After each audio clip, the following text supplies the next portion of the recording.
You're listening to Australia's national youth radio station, Triple J. For more info, go to triplej.net.au. Welcome to Sunday Night Safran. In-depth discussions on religion, politics and hoochies on Triple J. Father Bob Maguire. Bloody hoochies and all this business. What's on the show tonight? On tonight, we've got the last days of Yasser Arafat, who listeners may remember, if they're old enough. Yasser, what? Who's not going to remember Yasser Arafat? It's the kiddies who listen to this show, maybe 6 months old.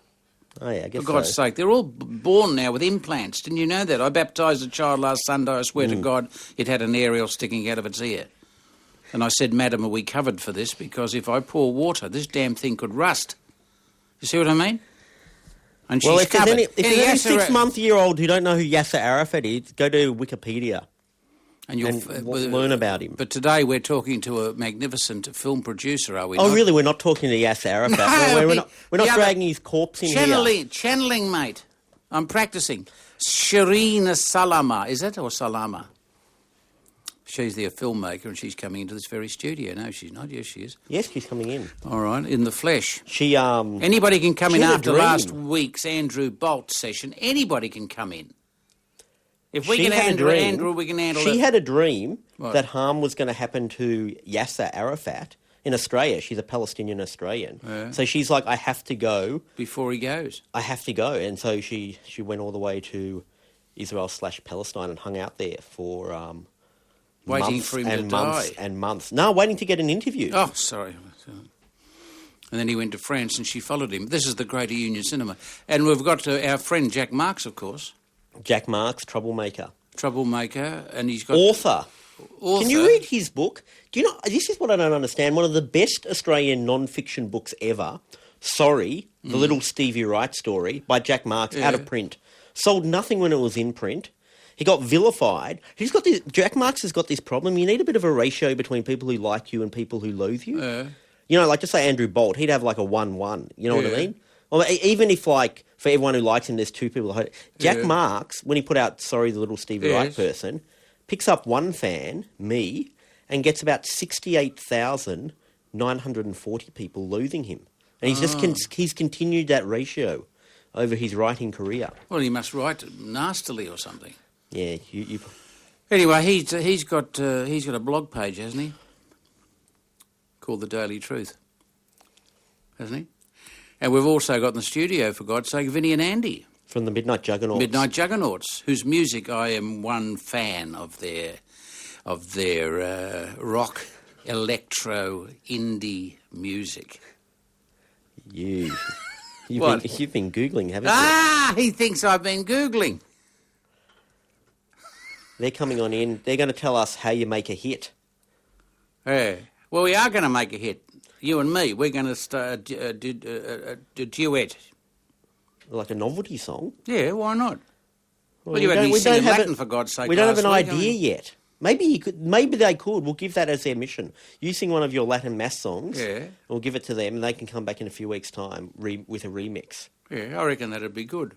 Don't you? Yeah, good for your ego. This could be the beginning of my ego. There's good for your ego. Left after last week, Mr. Bolt turned his back on me in that chair there while he was addressing you. Yeah, because he knew you were a lost cause. Fraud, cheat and liar, he thought. He dropped his voice immediately. Anyway, there's more... He knew you're a lost cause, so you turn up to all those union rallies with your megaphone, right? Shh, don't say that, for God's sake. So he knows you're a lost cause. You're like, you're entrenched... No, I've got a special speech for that. Pro-Castro... Pro-Castro...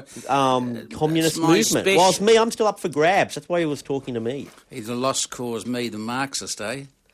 No, I've got my special speech at the barricades. We the people. I remember being in first year uni and thinking, like, I didn't quite understand, like, this whole, what's the difference between Leninism and Marxism and stuff like that. I thought, I better find out that. And now it's like 15 years later, I still haven't found out. You still don't know who was working for who? It's one of those things I've got to catch up on. And they were members of the children. I know the Stalinists, they're the really bad ones, aren't they? Oh, killed a lot of people, including lots of Roman Catholics in the Ukraine. Lots of people. In fact, your Archbishop Pell...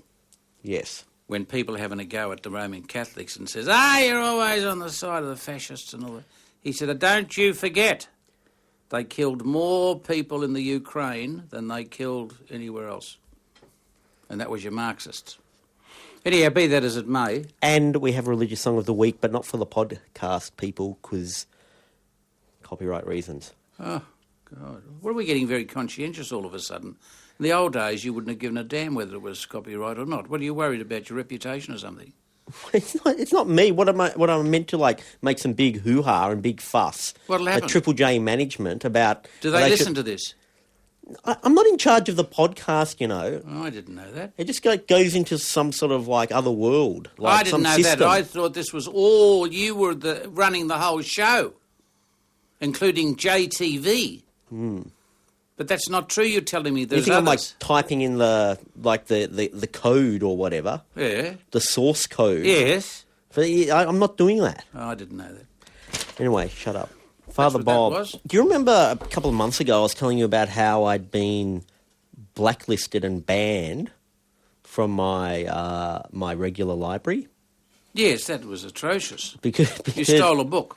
No, I didn't steal a book. I went on something approximating a date a few times with someone from the library, and then it just didn't work out. And then it was awkward. And then I rang her up to say, listen, I've got to come in because I've got to borrow some books or whatever. Like, I just wanted to warn you that I'm going to be coming in, like, you know, rather than me just walking in. And she said, John, I'd actually prefer you didn't. And to get the books back? That was the moral question. Yeah, she said that I could come in, but not when she was on her shift. Yeah. So it was pretty awkward. Anyway, so I went in outside her shift and I picked up, it was the Theodore Dalrymple books, right? Oh, he's your friend. Anyway, I borrowed the Theodore Dalrymple books, but I haven't returned them yet. Oh, God. So, like, to think... Anyway, out of the blue, I bump into aforementioned library woman this week, and, like, it's all patched up, you know, and she's, like, all happy to see me and all this stuff like that, and, yeah, blah, blah, blah. And then I tell her about how the Theodore Dalrymple books, like, how I haven't returned them yet, and she said to me, she goes... And because obviously there's going to be quite a fine because it's been months and months and months. And you know what she said to me? She said, don't worry about it, John. I'll fix it up. Oh, look at this. Look now, at the corruption. As a priest, am I allowed to be complicit in this? God. Where am I allowed to use my leverage or... am I allowed to clip on to this woman to use her leverage to erase my fines for the overdue Theodore Dalrymple? Even this is beyond the priest's mind. You need a rabbi for this. A rabbi? Yeah. And I can't hear any of this stuff over the air, as you know, because we're supposed to have a screen between us. Just tell me... Hang on, there's a tennis racket over there. We could use that for the screen. What? What's in that red book? It's theft, but not real. Is that theft? No, it's her problem, not yours. Or you become an accessory. I don't know. How much is it? I think it's about like $10 for the two books. We'll go and light a candle in the synagogue or something. Light a candle? For your penance. Not under the synagogue, you fool, in the synagogue. Haven't you got candles in the synagogue? You've got that lovely thing. Menorah. A menorah? Isn't that a candle? Well, we used to, of course, have the menorah from the... hello, the Pope stole it. From the temple. Which one? Is it the first or second or third temple, Beis HaMikdash in Israel? Which one? Make it 3. Okay, from the third temple, although I think it's possibly the second. And then the Crusaders pinched it. Your people pinched it, and there's that conspiracy theory, which I think I'll define as fact, that the Vatican are hiding the menorah from the second, third temple in the crypt. In the crypt under the Vatican in Rome. Oh my God, I didn't know that. Just, Your Holiness, give the thing back for heaven's sake, because this man's driving me mad with... You know, I once read this magazine called, it was something like Archaeologist Monthly. I was like walking past it, and then it had a thing like, does the Vatican have the menorah, right? That was their headline story, and then I read it, and they were basically saying, no, the Vatican doesn't have it. And it just totally undermined my whole theory that I've been... like beating you around the head for the last 3 years, but I choose to ignore it. Anyway, light a candle. Do something for your penance. If you reckon that you've sinned, what do you say for a start? Let's get adult. Well, You think it's theft or you think it's good luck? I don't know. I think it's sloth. It's sleuth. Well, keeping the library books for how many years? It must be around 3 months now. 3 months, look at this. See, now that's not acceptable. As you know... Because I'm denying someone else. There are codes of conduct covering libraries. There are even codes of conduct covering blog pages. See what I mean? So Yes. what do you claim? I see what you mean, like there's society and we have to abide by the rules of society. Don't spit on the train floor. No. All those things we used to have. Now what do you say about yourself? Forget the poor woman. You've used that woman as a scapegoat. I don't think I have to light a candle. I think self-flagellation. Righto, with barbed wire. Coming up next, Father Bob, we have Sherine Salama, director of The Last Days of Yasser Arafat. Serious matters. Thank you, Father Bob. This is Triple J. Please introduce our guest. The guest is, we said, we've done it before, but I'll do it again. He always does this, try and catch me out. Sherine Salama or Salama? Salama, very Salama. good. No, I like your pronunciation. That's nice, I like that. Thank you very much. I'm a bit ambivalent with regards to Yasser. Show me your feelings. Because he had midnight mass. How about saying that she's like the director of a film that's about to be screened, a documentary, Sherine is The Last Days of Yasser Arafat. Yes. Thank you, John. After a long, Sherine frustrating Salama, and often comical struggle, who was this? now you're just reading out like a press release. My Now struggle, you've crossed the my line. struggle, yours, my not struggle. his. Well, his was more like a tragic comedy kind of thing. Yeah. But there was a touch of... Now, at the start of the film, Shakespearean. At the start of the film, you say you had a dream about him, and that's what sets you off on this journey. Yes, John, that might appear whimsical, but it was actually true. I had a really strong feeling that the man was about to die. And even though I really, hadn't spent many days before, or years or months or weeks thinking about him, he didn't really preoccupy much space in my brain, I did take this feeling seriously because it was an overwhelming feeling. So, after that, I actually did a bit of research and found out that no one had made a film about him, and that really surprised me. What about that Oliver Stone one? He tried to make a film about him. Have you seen it? Isn't there one? I'm nearly sure I've seen it. Persona non grata, it's called. Maybe. And he managed to shake his hand. And when I arrived at the compound, Arafat's media advisor, Nabil Abroudena, who's this sort of mafia-looking guy, used to wear these dark sunglasses, approached me after commenting about my weight. He then proceeded to tell me... What did he say about your weight? Well, he thought I was too skinny, the Arabic taste.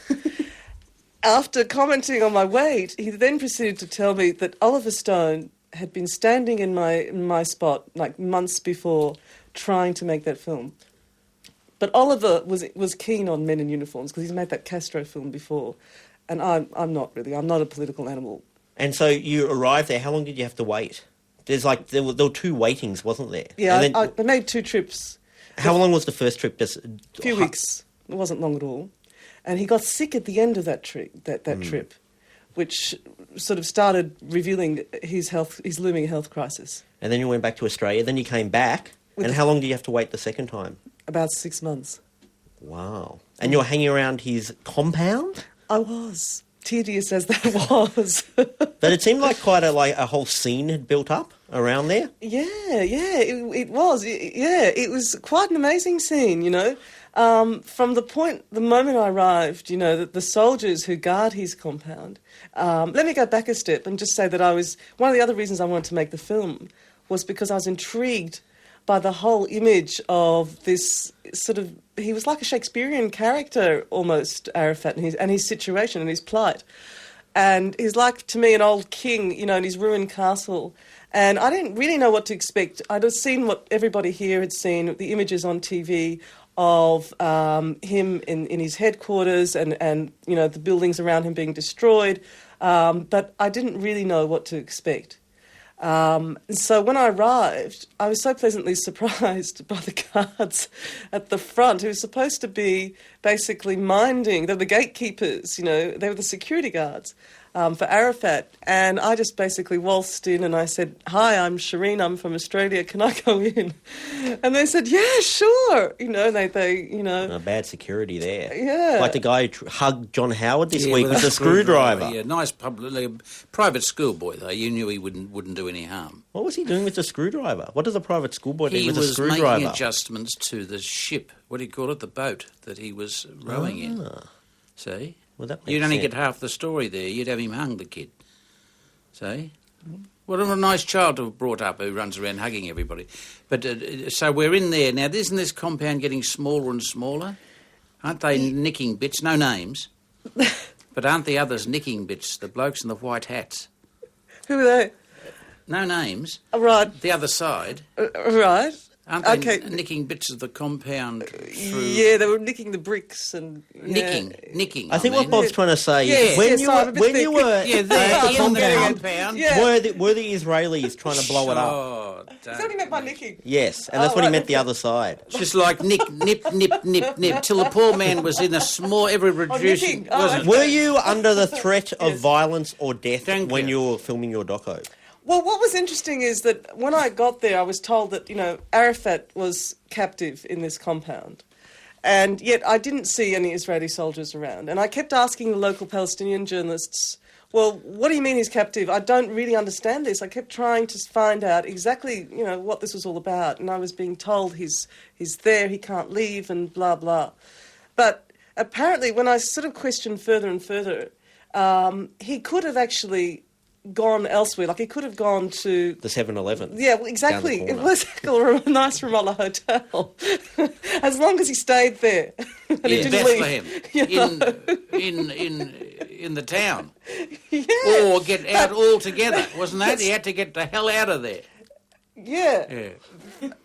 But Arafat himself was really paranoid. And he was very fearful about leaving. He was really scared about Israeli snipers. And, when they had reoccupied the West Bank in around April 2002 and then captured him because he happened to be in his Ramallah headquarters, normally he's based in Gaza, and the tanks rolled in, I think he was told, from what I can gather, in no uncertain terms, or he certainly believed this, that he couldn't leave. And Israeli snipers did actually station themselves at the building across the compound, and for quite a while. And I was told they came and went. But when I got there, I didn't see any. Now, when you finally got to interview him, there's this bit where, at first I didn't understand why you put it in, because there's this bit where you pull out your handkerchief and go... I've got a cold today, as it happens. At the start of this that's meant to be this kind of formal and... Very cathartic. Yeah. That's right. Important interview with Yasser Arafat. And I was wondering why you put the sneeze in, like why the sneeze where you blow your nose into the handkerchief didn't end up on the cutting room floor. But then later on, about 10 minutes later in the documentary, you do this voiceover where you where you go, I was worried I'd given Yasser a cold by my sneeze. Yes. And it's implicit that your sneeze during the interview gave him the cold that led to his sickness, that led to his downfall. He's a really investigative that journalist, led to his isn't he? death. Great. And in fact, you are responsible for killing Yasser Arafat. Some would say that. This is a scoop, isn't it? No, I was actually a little bit worried at the time, because I have this mad Palestinian friend who works for the Irish embassy, and she called me up, ravingly angry, like it was the following day or the day after I'd interviewed him. And she had a high-level delegation from Ireland who was going to visit him, and he never postponed his appointments. And apparently she was told there was an emergency at the compound. This was like 2 days after my interview, and that he was sick, and word had it that he had the flu. We had a bad cold. See? And I was worried that I was the last straw to his immune system. And we shouldn't be laughing, really. No, we shouldn't, because it's a very serious thing. And a lot of people, were very upset, obviously, when he died, The Sydney Morning I Herald didn't was. sneeze on him. The Sydney Morning Herald was upset, but not many other Australian newspapers were.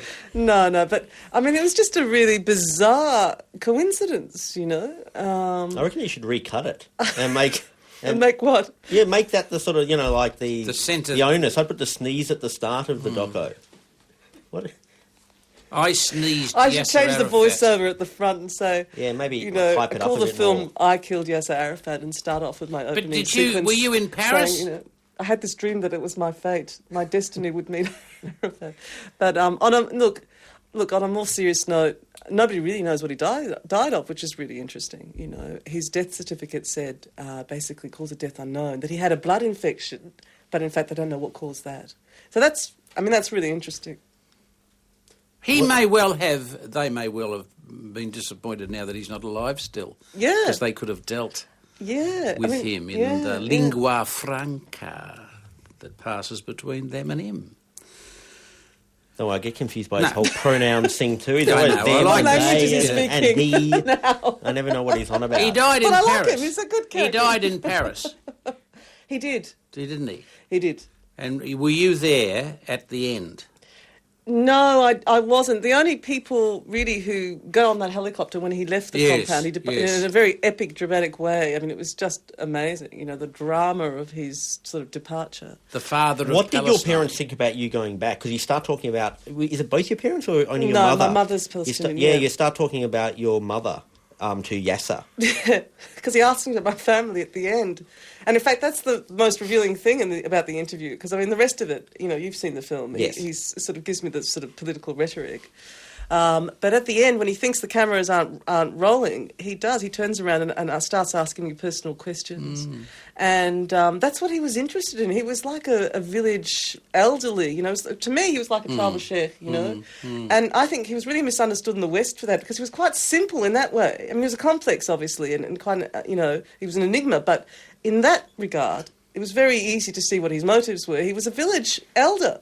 And, he was like a father figure, and he had his finger in everyone's lives. And he wanted to know everything about everyone, In fact, one of the reasons that I wanted to make the film as well, John, was I was living in Ramallah in 1996, after the Oslo Accords had been signed and after Arafat had returned to the West Bank, to the Palestinian territories.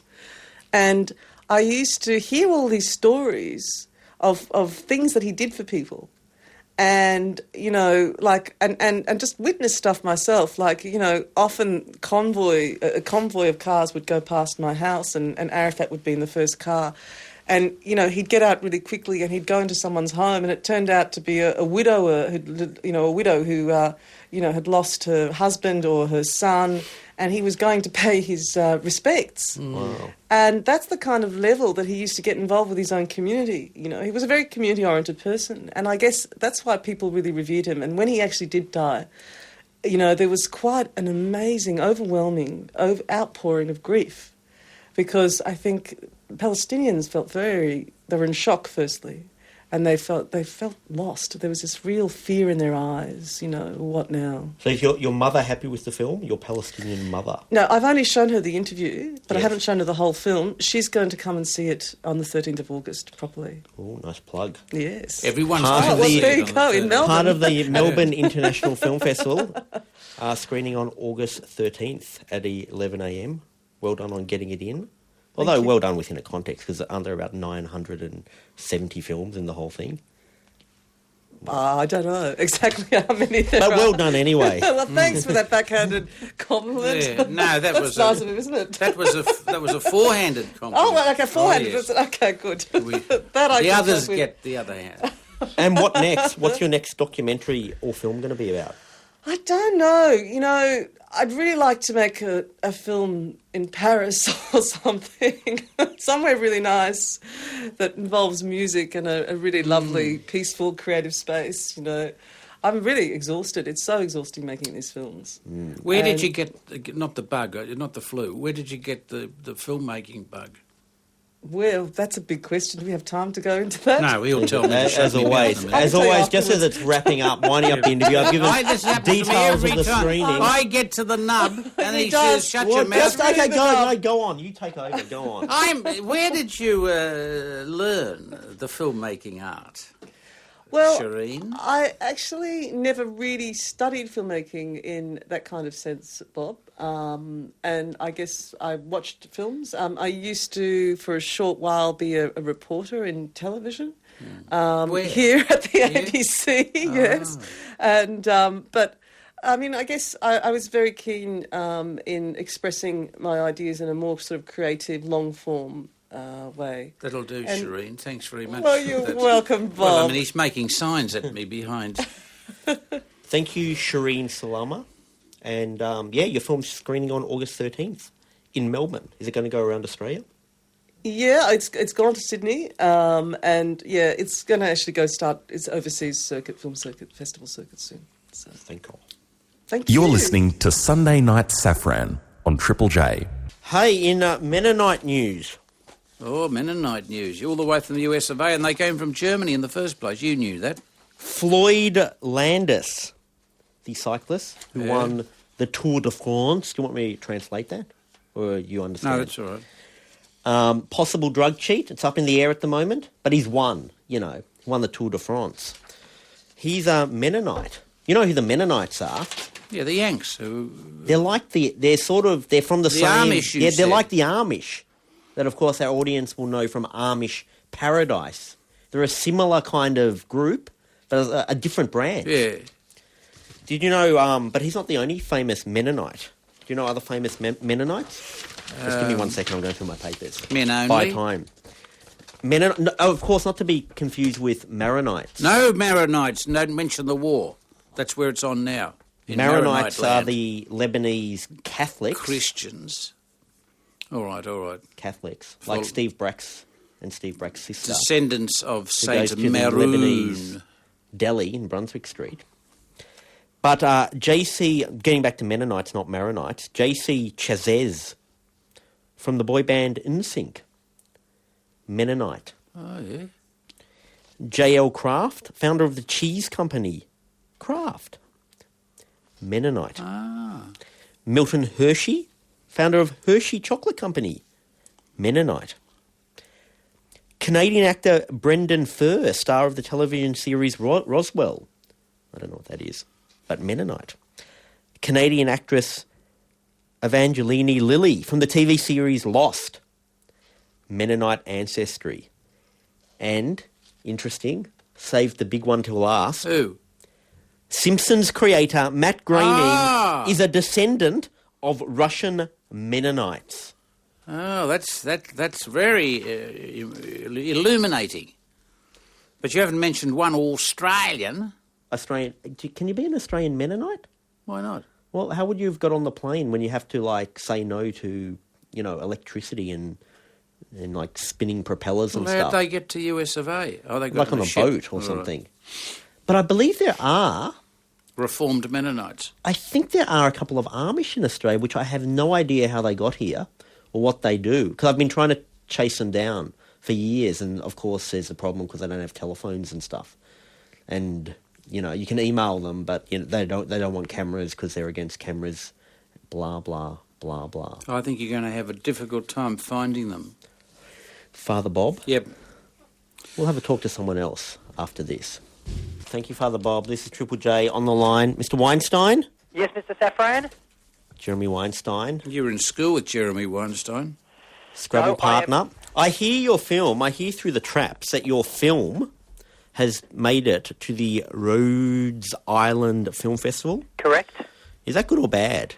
It's not bad. Well, it's not bad. It's not Like, where's the Rhodes Island Film Festival compared with, let's just say Cannes?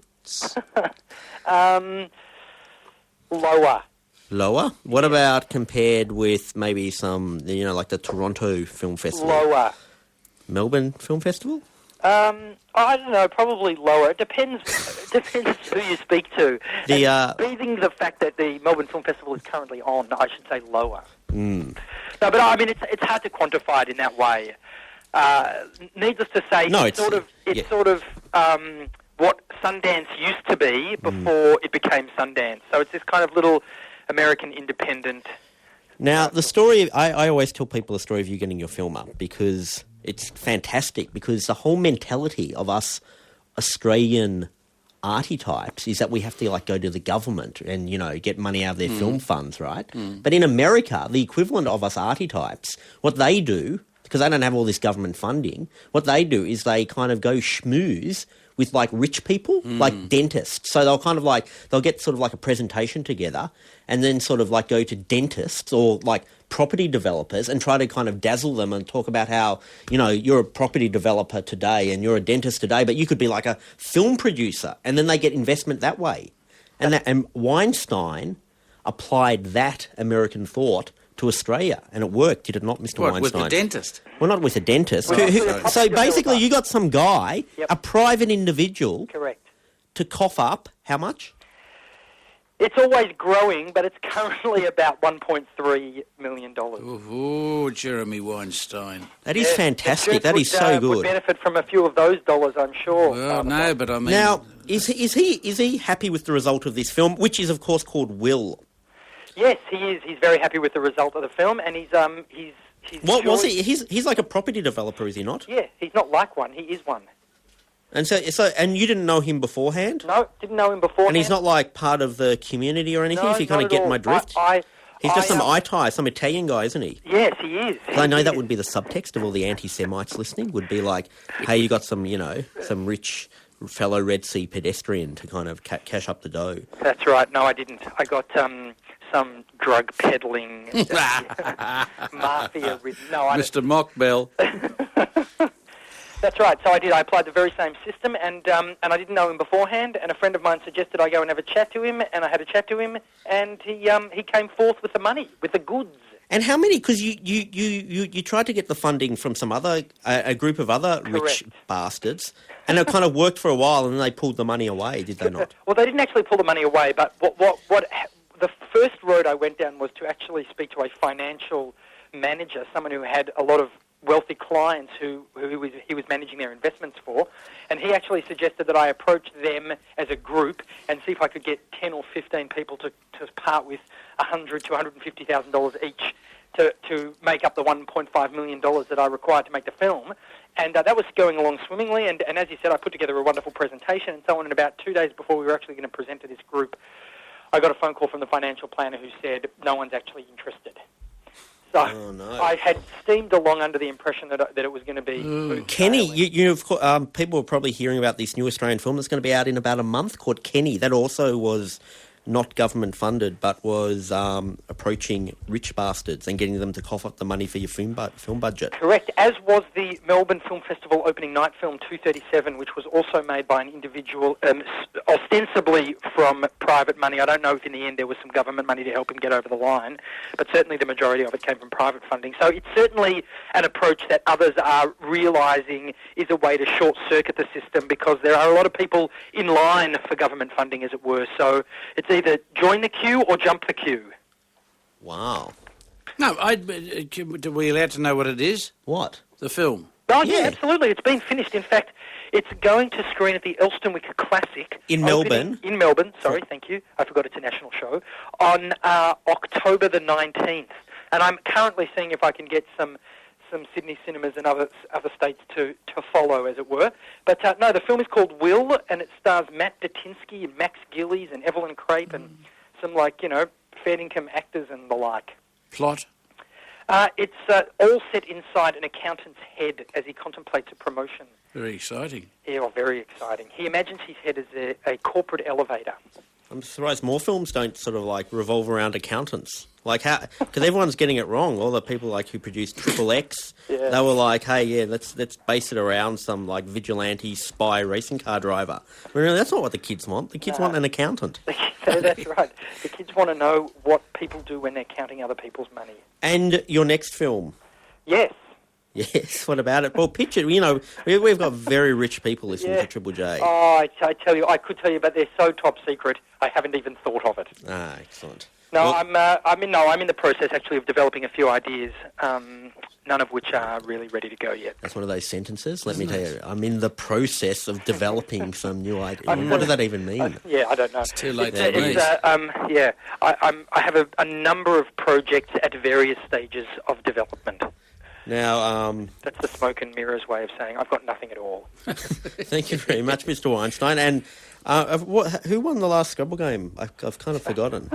John, you blew me away with... Harried. Harried, quite Harried right. on a triple word score, Harried, right? Triple word score, plus getting rid of all 7 letters, so 50 points. I thought Harried was 2 R's. Yeah, did I not say? I meant 2 R's. Oh, you said H-A-R-I-E-D. And I faltered on one. I had a 7-letter word too, but couldn't put it anywhere. Hang on, you didn't say... Don't come now and start whinging about what could have been. I know.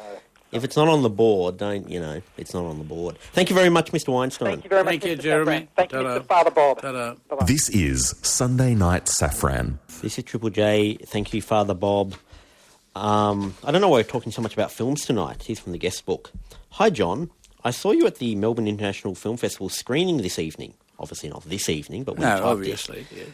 And there you were carrying your briefcase. The case. The that I was famous- talking about. Exactly. The case. I have to say, although it's a fine-looking piece of luggage, I think you really need to be wearing a suit to pull it off. Or at least leave it at home when you go to the movies. It looks kind of weird. Well, you will mention these enigmatic things like suitcases. I disagree with Zoe because I think if I wear the suit at the same time as the briefcase, I was just like wearing like this, just pants and a jumper. To draw attention to yourself. What do you mean? Yeah, I was wearing a jumper to draw attention to myself. A red shirt. Yeah, red is like, that's arrogance, you know what I mean? No, well, isn't it? What is it? What's this? Can you just save your attacks to like when you've got some material rather than John's wearing a jumper? I thought Chloe was observant. Let's lay the boots in. John was wearing a jumper.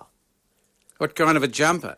Anyway, I was wearing... Chloe noticed. If I wear the suit and have the briefcase, yes. I reckon it looks like I'm trying too hard to affect a look. Whilst if I have suit, no briefcase, that's okay. Or briefcase, no suit, that's okay. Do you know what I'm getting at? And thongs. The film I saw, that Zoe... What were you carrying as a case for anyway? Well, just say you've got a book and you've got But like not a phone. suitcase. Do you mean a briefcase? This! Where is it? Do I have it? What? I don't know where it's gone. Oh, here it is. Just is here. That's a bloody... briefcase. That's not a briefcase. That's a suitcase almost. Anyway, go on. The film I saw was... No this film Thank is you, not Chloe, yet for rated. being observant. What? This film is not yet rated, was the film I saw. That's the name of the film. Fascinating documentary. It's about the Motion Picture Academy of America. Oh. That was put together in the olden days by the studios to try to keep the government at bay. They were like they said to the politicians in Washington, we'll put together this association and they'll rate all the films, from rated G to rated NC-17, which is like X. Self-censorship. Yes, and then the government would feel at ease. But the people who do these ratings, it's like you don't know who they are. So filmmakers get infuriated. So it's like, the makers of the South Park movie, they're told that their film is going to be given an NC-17, which is like rated X, which means it's really hard to get cinemas to screen it and the studios can't be bothered advertising it because it's going to have such a small market. Except you don't know who's who's put the X on it. Who's put the X on it. So in this documentary, this film is not yet rated, directed and sort of presented by Kirby Dick. Kirby Dick hires private investigators to try to track down like the 10 people who are on this MPAA board that decides whether a film is going to live or die in the marketplace. It's quite exciting. This is very exciting. I'm getting excited even listening to it. What about the film we're going to see on Tuesday night? Oh, that's right. You've invited me as your date. Footy Legends. You go on your own, I'm going on my own. I'm going with you. Last time I went with you, all hell broke loose. The poor Jesus and all that. This is Footy Legends. Well, you're not going to sit next to me at the cinema. No, I'm going... Well, who am I going to sit next to? I sit on the aisle. I like sitting on the aisle. In case something happens. You know what I mean? So you can take your marshmallows in your suitcase with you, and I'll be just... This isn't one of these things where you've invited me, listeners. Bob often invites me to these things where I'm like, I go, oh, yeah, okay, I'll come along to that dinner or whatever for open family charity or whatever, right? Then when I get there, it's thrown on me that, like, I have to go up and give a speech. I'm not going to have to give a speech on this. No, you don't have to make a speech because Kwan Do is there, the producer. No, somebody else is making a speech. They won't even let me make a speech. And I'm the founder of the wretched movement. But that would be nice if people keep their eyeballs peeled for the film called Footy Legends, that's all, because it's made with some of the actors are people who've come through hard times. And it fits in with the multiculturalism of your Australian Commonwealth, because you've got Viettes and Polacks and God knows who else learning to play one of the codes. And binds us together, as Mr. Howard wants us to be. You see what I mean? You're not impressed at all by that. Thank you, Father Bob. Thank you for that. How much are your sunglasses? Because I've got this glossy thing here, and there's a Sheila here wearing a pair of sunglasses that cost her, listen to this, that cost her 4,000, no, that's a brooch, 4,200 quid. You know glasses are quite expensive? Not sunglasses, just regular glasses. I just get them at the market. Yeah, but if you want frames and stuff... I haven't got frames, you notice. I keep my hands up to my eyes all the time, hanging onto the lenses. Go on. So I bought them, and I was so embarrassed because, like, my dad does, my accounting, and so he gets to see, like, my purchases, and so I was so embarrassed because I didn't like go to this lavish place. But anyone who's ever bought glasses, they are so expensive, right? But I was still embarrassed. So I made up this little story where I said to my dad, "Oh yeah, it was that much." It was like it was something like $800 or something. What about the receipt? Yeah, I had the receipt, so I made up a story because I felt bad because, like when your parents grew up, like working class and stuff like that. $800 was a year's wages. He would have just like sticky taped glass to his face. Yes, or used Coke bottles. We used to. And so I was so embarrassed and like, what's the sin that's not lust? What's the one? Avarice or maybe avarice. I don't know. Whatever of the sins. And I said to my dad, "Oh yeah, that's how much it was." And it was like that. Plus there was a couple of optometry things, and I tried to make out there was some complication that made it $800. Yeah, that's because I was so shamed. And you fooled him. Yeah, I did. Poor old Dad. Alex, by the way, he's come clean tonight, so that's 2 candles to be lit in the synagogue tonight. Thank you, Father Bob. John, what about this? Did you? I know you've got more interesting things. I'm just interested in this glossy from the Financial Review. Yeah. Because it's got things to help us. You see? Like this one here, the Vitalift Complete Anti-Aging Moisturising Cream, which contains pro-retinol to help retard the sagging and loss of tone associated with ageing skin. Isn't that exciting? It also contains sunscreens to protect against sun damage, and it's only $15.95. What about Nacio for men calming aftershave balm? What about the Battle of the Somme? Have you seen... They didn't have none of this in the Battle of the bloody Somme. Have you noticed how beautiful my skin is?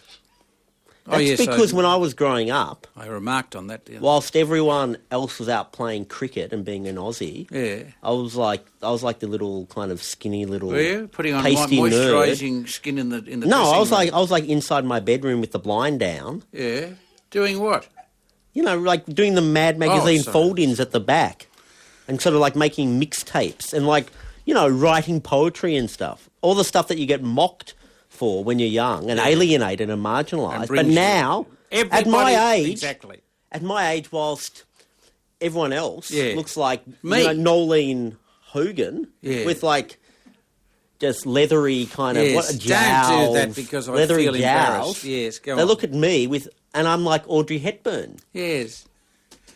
Hello, Audrey. How are you, dear? How is Humphrey? Screw you, everyone else at Northbourne Primary School out playing cricket. She's dead, you mean? You look like Audrey Hepburn. Spending their time inside.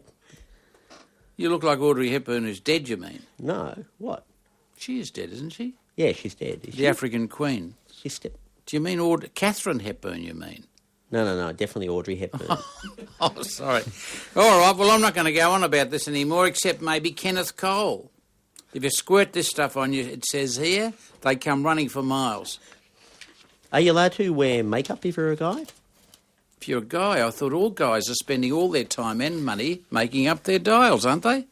You see, this is what your problem is. What? You think anything you read in a I'm starting Sydney to Morning believe Herald most or of Age it, magazine yes. glossy supplement. Yeah. You think that's going on in the real world? Yes. It's not. If you go out there at the coalface, guys aren't But this wearing is makeup. all. This is your advertising rubbish, is it? Oh, I'm disillusioned. I thought all boys and girls were making up their faces. Now, They're all painting their toenails. I can tell you that. Mr. Bailou, Ted Bailou, Yes, Who's the the- opposition leader. in the state of Victoria Yes, for the Liberal Party, indeed. he's doing all that kind of confusing stuff where he's being more left-wing than the Labor Party. In what? IR legislation. No, in things such as gay marriage or gay civil unions. Yeah. The Labor Party, the progressive lefty pinkos, no gay civil unions. Liberal Party, gay civil unions. Voluntary saw- euthanasia, Yeah. left-wing pinko Labor Party, no voluntary euthanasia. Right-wing Liberal Party, let's have voluntary euthanasia. Same with abortion. And also this week came out condoms in prisons. Oh. So the right-wing conservative Yeah. evil I Liberal understand. Party, Yeah. they want condoms in Yeah, prison. I understand that. Whilst the Maronite-led Yeah. left-wing pinko Labor Party, Yeah. no condoms in prison. Is condoms in prison okay? Were you asking me? Yes. I don't know. I mean, that's a political thing. I'm a religious operative. I leave it to the politicians. What about a month ago when Ali Hooper was on Yeah. talking about the... Oh, God, don't pin me down on that. I'm taking out condoms and sterile syringes in the bus. Yes, there's a bus. Your church has a bus. Oh, not my church hasn't got a bus. The Open Family Australia Incorporated has got a bus. Your face is on the bus. It says it's got your face on the bus. That's my doesn't- personal face. It's not the church. And the bus drives around at night, handing out...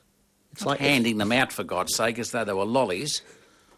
If someone staggers up to the driver and says, "Oh, for God's sake, help me with a sterile syringe, or I'll die using this syringe that I've been using for the last 3 years.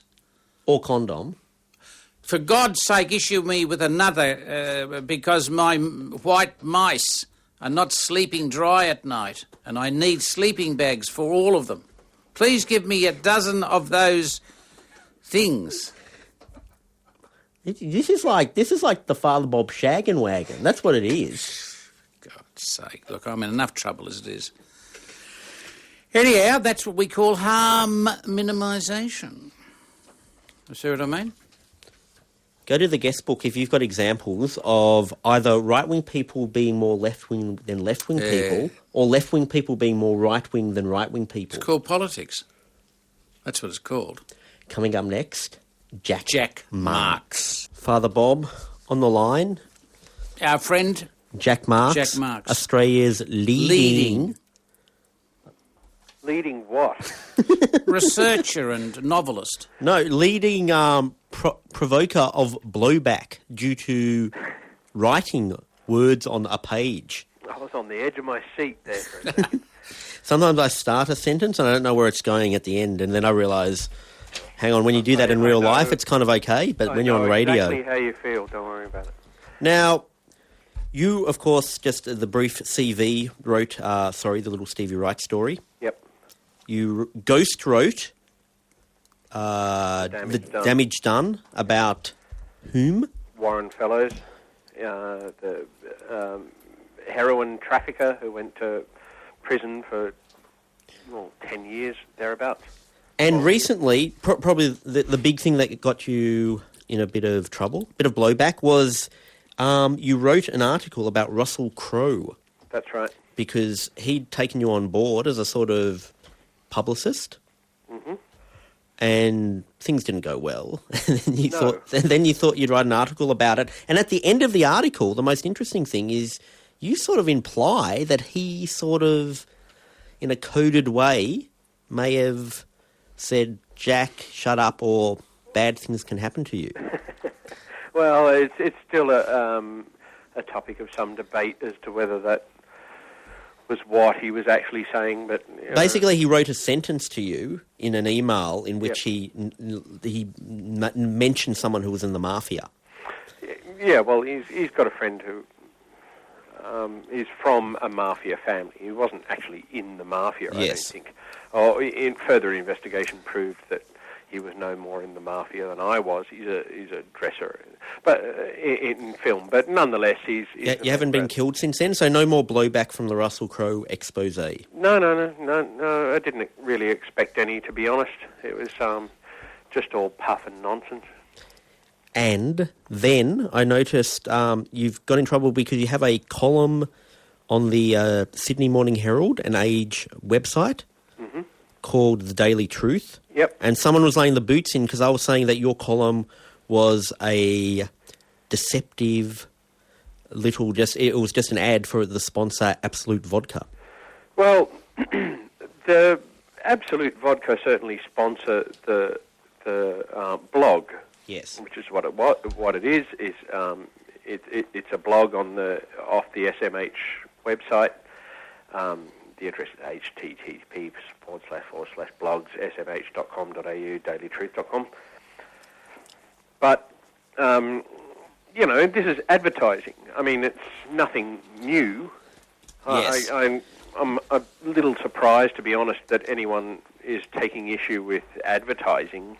But they were saying it happened the wrong way round compared to how it regularly happens. So it wasn't like there was, a column in a newspaper and then an advertiser went on board. It was that the advertiser, Absolute Vodka, set up the whole thing, and it was like posing as a column. No, well, that's entirely true. Absolute Vodka, as I understand it, I don't know terribly much about this because I'm just the content provider.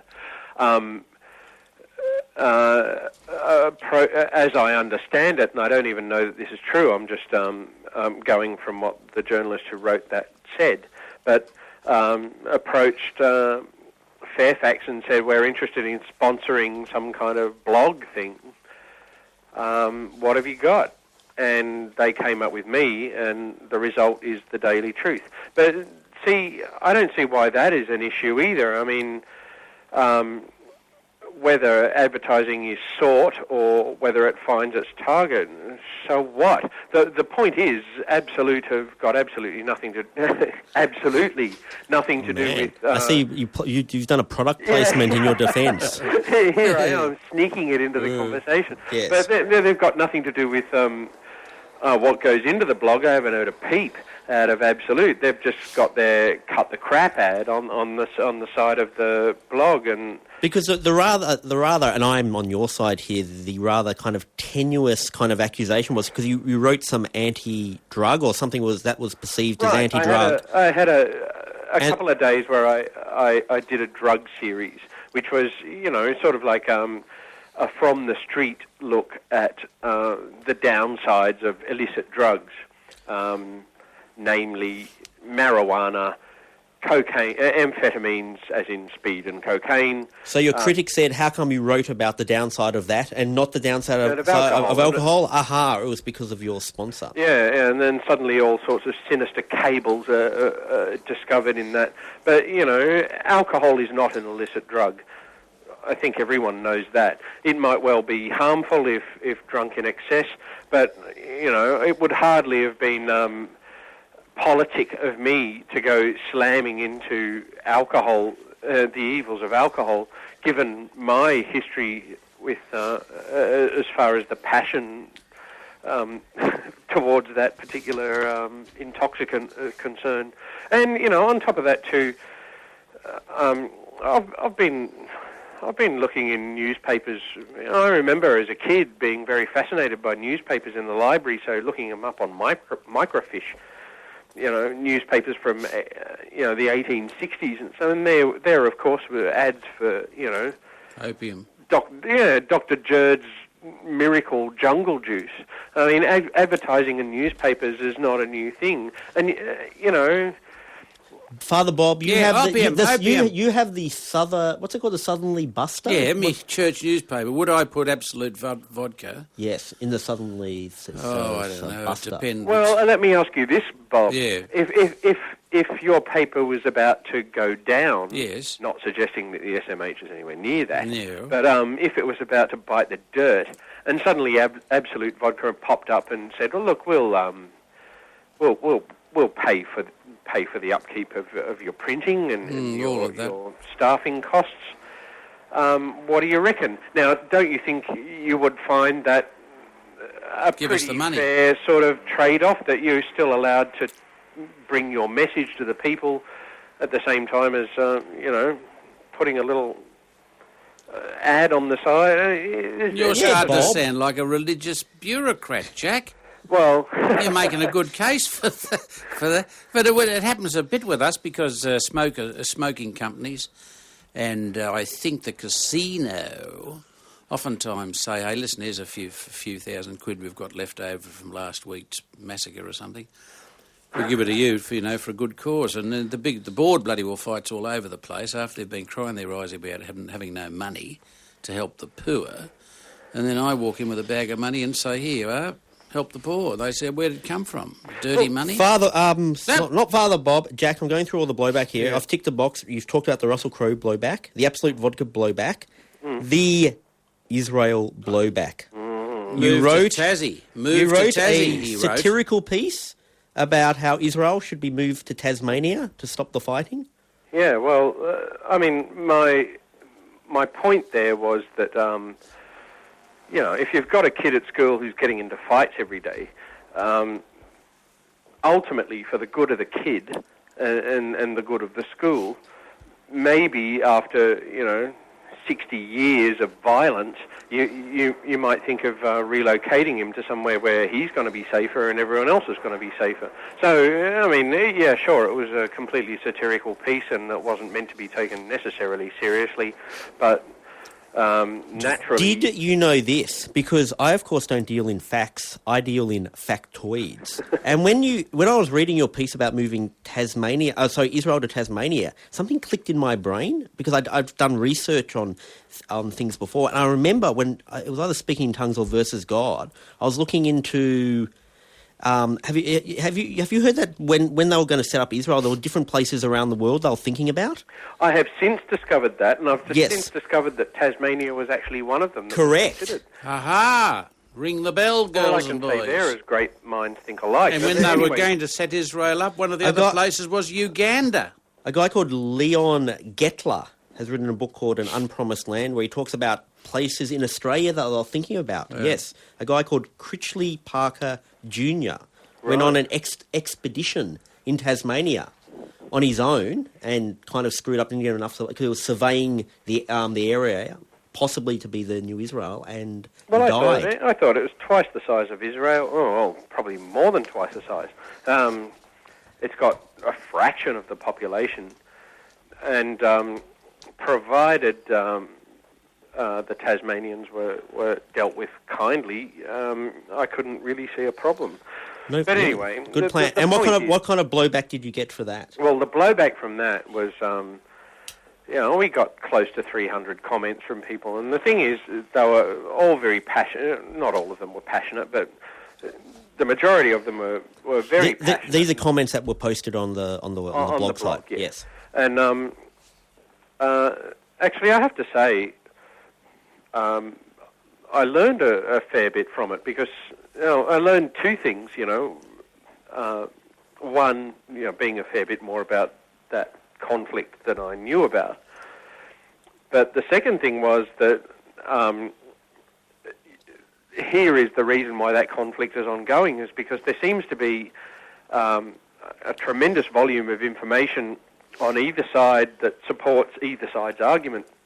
And so on it goes, and you can go back to the creation of the State of Israel, or you can go back 3,500 years ago. There's an endless argument there for both sides. And so you can see in this little microcosm on that little blog, you could see why this conflict is ongoing. But naturally, you got a lot of hate, and it descended into the usual suspects popping up and raising their swastikas and what have you. But at least you opened up the question.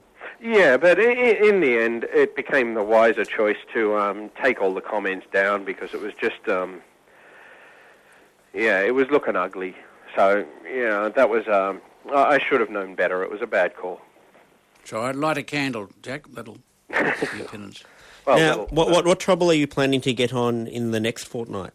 I plan on having an easy week, and so I'm going to be approaching some relatively light-on issues, such as I have noticed. I was sitting at a bus stop the other day, and I heard a schoolgirl talking to one of her friends, and the friend said something funny, and the schoolgirl went, "Ha ha, lol." Now I recognise lol as something that is typed in cyberspace as an abbreviation for laugh out loud.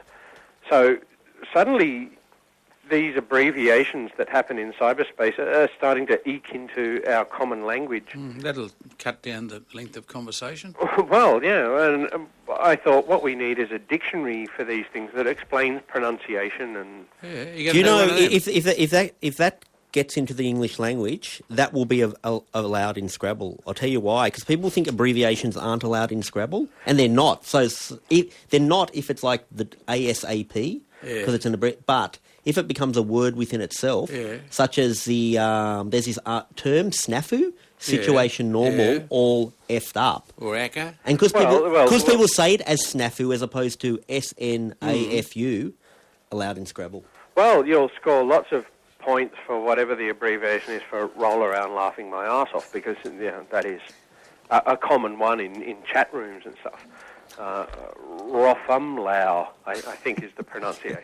But anyway, I'm working very hard. I so know you're going to get into some sort of trouble, even though you think you're not going to get in trouble. It's going to make you get in more trouble. This is the interesting thing about blogs. People hate you no matter what you do. Is it? A blog has been a real eye-opener for, people's reactions to print journalism. Normally... you just write an article and off it goes, and you never hear about it unless someone actually spends the time to write a letter and post it at the post office and so on. But with a blog, everyone weighs in, and particularly around the time of that Russell Crowe piece, I was being told to get knotted every 5 minutes. It's a curious feeling.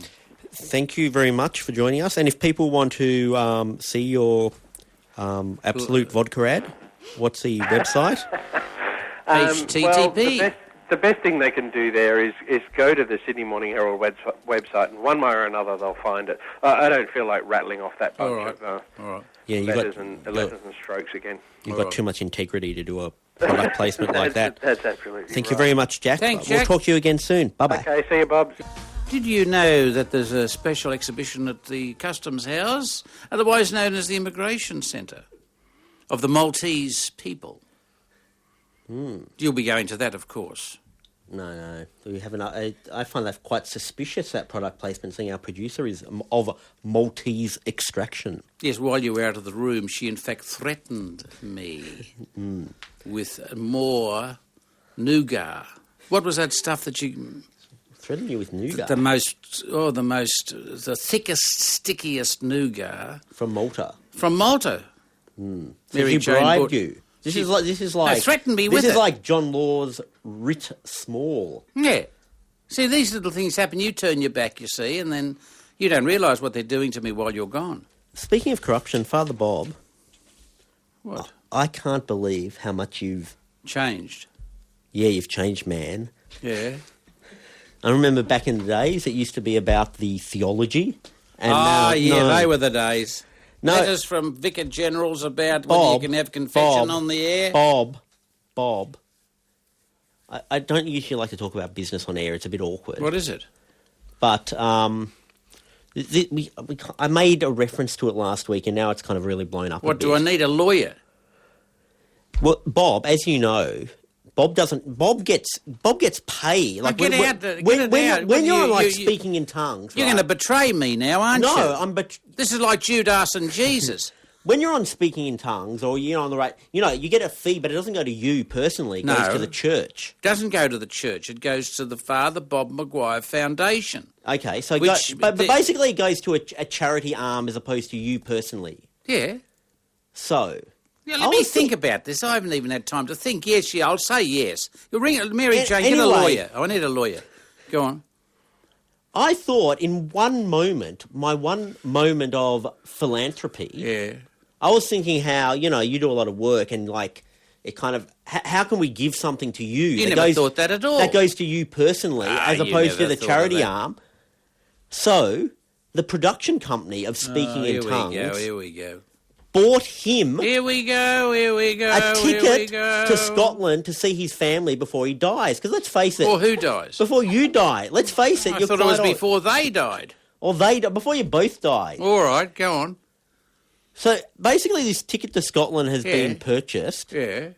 And now Bob spits back in has wasted I the sent production... you a nice, sensitive email. You said bugger Scotland. Yeah. Don't you understand the ticket's been bought? You've, wasted... I deny that. You deny it? Listeners, this is a load of Bob, why won't you go to Scotland? Because I don't want to go to... I don't want people telling me where I've got to go. Bob, I think you waltzed into my house with a bloody giant-sized ticket to show off. Fell over 3 times on the way to the front door with this bloody enormous ticket under his arm, so that eventually people called Channel 7, to see Safran handing over this bloody thing, which almost smashed the window as he went inside. I go inside, I say, listen, what do you want? He says, no, that we've got to be nice. He's got a couple of women with him who come up to me nicely and smilingly and say, no, there, dear, just settle down because we've got something out of appreciation. Damn it all if they haven't got a ticket to fly business class to Glasgow. Now, I said to myself there and then, because you had a photographer with you too who took pictures of me smiling and smirking, it was bribery. See? It was a beautiful thought, and I'm going to Scotland, but I'm not going to Scotland when other people want me to go to Scotland. What are you, 12 years old? What are you talking about? Well, if I said to you, here's a bloody ticket to Jerusalem, you wouldn't be jumping in the aeroplane this afternoon? Well, maybe not at this not this particular week. Well, look, I'll send you another email, and it'll say something like, bugger Scotland at present. Because I can't. I've got 53 weddings between here and February. How am I going to get out of the weddings? Well, what about March? Football season. Pathetic It's winter Bob. next year is the time to go. I don't want to get. I don't want to get into the whole accounting thing, but right. You're causing troubles because the speaking in tongues accounts have to be wound up for tax and you're causing trouble. When by the end of this financial year, you mean? Bob, just take the frigging ticket I've got and the go ticket. to frigging It's about 7 Scotland. feet long. Get off the air, Mary Jane. Call the police. How much are you allowed to play a card to forward your kind of creative career? Because Jessica Rowe fell down the stairs. People are saying she was on the back foot against the ropes, and then suddenly she plays. I don't understand that angle. She's either pregnant or not pregnant, but she's playing the pregnancy, and then playing the falling down the staircase. People are saying that Delta Goodrum's they were annoyed with her, her cancer. Yes. The way it was released to the public, the information was kind of stage man. Are you allowed to do that? Oh, John. I mean, that's the craft, Should I have talked about my mild asthma in the month leading up to Speaking in Tongues on SBS? Should I have done that? Well, my irritable bowel syndrome. Well, you get votes, I suppose. Do you get votes? The Aussies want to hear, this is reality radio. We could make noises of irritable bowels on the bloody wireless, and you could make... Strange, because if Delta Goodrum's cancer works, your bowel problem doesn't work. It doesn't go across the field. I don't think if we look at the ratings report, after it's revealed you have bowel issues, that it's going to have any... No, see, so it's not marketable. The guy this 19-year-old who got his film opening the Melbourne International Film Festival, he has so many angles, and he played them all out in, like, the first film. There was, he's got a wonky eye, so he played the wonky eye card. Apparently he got, like, attacked on a bus when he was younger. Oh, I see. And now he's got, like, an eye. It's not a glass eye. No. Regular eye, except he can't see out of it. Mm. And he also played the card. What's that His card? friend, unfortunately, he just... Was murdered? No, I don't even want to get it. It's like icky, ugly territory. All right, well, don't... You raised it now. Like, you got me all interested and excited, and now I've just had the plate taken away from me at the table. Like that kosher bloody wine thing that still hasn't been solved. Have you ever been handed this on the street? What is it, the Jewish Times? No, it's got the Epoch Times. And no, I've never been. And it looks like a regular newspaper, and they've just got, like, regular stories taken from all over the world and, you know, little cooking recipes and stuff. But it's put out by Chinese people in the diaspora, in exile or whatever, who are against the Chinese Communist government. And so even though it just looks like a regular paper, every issue, about, like, 2.5% of the articles are, like, against the Chinese government. Like, look. 9 commentaries on the Communist Party. Part 2 on the beginnings of the Chinese Communist Party. Page 14. Except the rest of it just looks like a regular kind of lightweight local paper. Subversive, mate. I always wondered what Chinese people in exile think about... What's happening there now? You know how you have, all, like, the Cubans in exile in Miami and they're all bad? Yeah. Castro. Yeah. And then you have other people in exile, like, who are passionate about their government. But during the Cultural Revolution, the expatriates would be against them. But I don't know, maybe since this progress and my all Chinese friend Debbie Lee told me, she said, just quiet, her father, who's obviously also Chinese, like, you know, behind closed doors, he'll kind of talk up the Chinese government a bit. Talk it up. They're doing well. Yes. Yeah, well, that's the general feeling there is around the world just now, isn't it? Except if you chase me down as a Roman Catholic, I start worrying about the one-child policy and all that, so don't start me on any of that. I don't want to get involved. How many things do you not have... Is it okay to not have opinions? Well, it is these days. In the old days, we were supposed to have opinions on everything. Do I have to have do I have to work out an opinion, like, on abortion and on AIDS in Africa and stuff? Your mob doesn't. My mob? Who's my mob? No, I don't mean your ethnic mob. I mean your generation doesn't. It wants to be left alone, please. It's like the 1930s. Will you please entertain us? Don't tell us terrible things. I was thinking about Weinstein, who I've known for, like, a decade and a half. Yeah. I have no idea. He's never expressed a political opinion on anything ever. And I've spent, like, 10,000 hours to get... Maybe we should ring him up next week and find out. No. I'd have no idea if he votes like Labour or Liberal. No, or don't even out him. I think it's cruel. I'd love to know, but that's my generation wanting to know whose side you're on. You see? That's part of mickery. Whose side are you on? Your mob, at least, had the decency not to press every issue to the stage when we were disagreeing and fell out. Anyway, I'm not going to say any more tonight. Why except not? to recommend my blog page, because we've gone to... We're doing something else new on my blog. People can go and have a look at it, if they'd be so good as to be so kind. fatherbob.com.au. Let me know what you think about it. Father Bob? Yeah. I look forward to talking to you next week and talking you into your trip to Scotland by next week. Yeah. Back to Scotland. Triple J.